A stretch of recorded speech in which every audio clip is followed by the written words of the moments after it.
Hello! Sugar and Shanty! Ayan, sasagutin po namin ang mga questions niyo from Reddit and TikTok. correct. Kaya, watch out.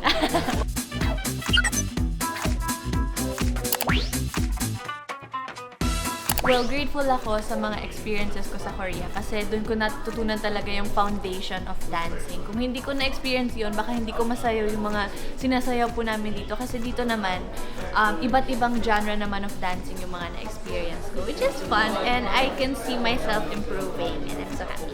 Yeah. Oh yeah. Si Lord, hindi totoo. Parang feeling ko, ewan ko, di ba? Parang Parang, siya naubusan. hindi mo nga alam, Mim, kahit nga puyat ako, but feeling ko rin yung nagiging yung peace ka sa lahat ng katrabaho mo, alam mo yon, yung pagka nag-enjoy ka sa ginagawa mo, feeling ko doon ako humuhugot. Tsaka gusto ko kasi masaya lagi eh. Actually, yun din, nakipipeel ko kay Ate Gusto ko Sugar. masaya. Gusto ko yung ako yung sumasagot for her. Oo. Nakikita ko yung desire ni Ate Sugar na magpasaya. So, siguro dun din lumalabas yung energy. Oo. Kasi talagang consistent naman siya. Yeah. So, thank you Lord na lang sa lahat ng kalakasan at energy. Kasi feeling ko kung normal hindi rin talaga tatagal eh. Sa dami namin ginagawa. Wow! Ako po yung dance hall namin ni Denise. Kasi, grabe yung hirap pala ng dancehall, especially the feminine dancehall. Kasi sobrang powerful ng mga dance steps. Kailangan malakas ka, ganyan. Tapos yung sabi lang sa amin ng mga coach, ang cute nyo, parang, aray, yun lang yung ano. Yung mukha kasi ni Shanty, pagka iinano mo, di ba, yung hindi makabasag pingganda. Yung parang kahit anong gawin niya, talagang ang cute lang niya, ang ganda lang niya, ganyan.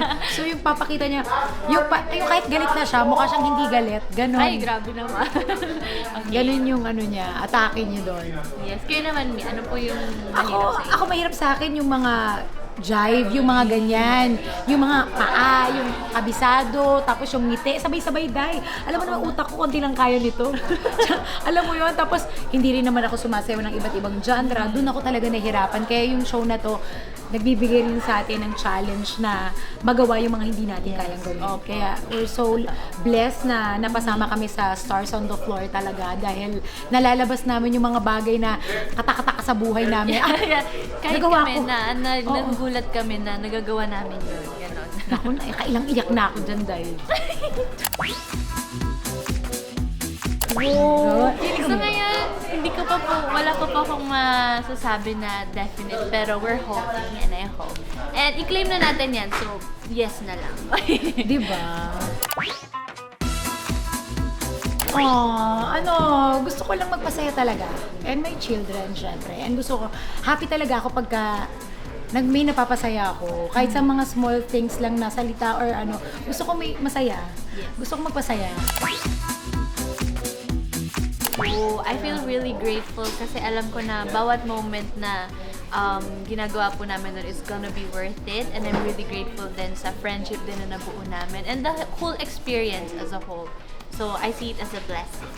Yes, ako blessed and happy kasi talagang pinag-pray ko talaga tong show na to. Ang dami ding pinagdaanan nitong bago ko naging okay lahat. Kaya alam kong may dahilan bakit din ako napasama dito. And yung nakita ko, yung makilala ko kayo deeply, and yung makita mo yung lahat ng tao dun sa group natin na kahit na pagod, may pain, may nandun pa rin tayo, stick pa rin tayo. Oo, kahit na competition siya, pero pag wala na kami sa stage, we're all a family. Yes, and so happy and blessed na makasama kami sa Stars on the Floor. Kaya huwag niyong kalilimutan, every Sunday, 7:15 PM, live na live. Yes! Dito lang yan sa GMA. Yeah.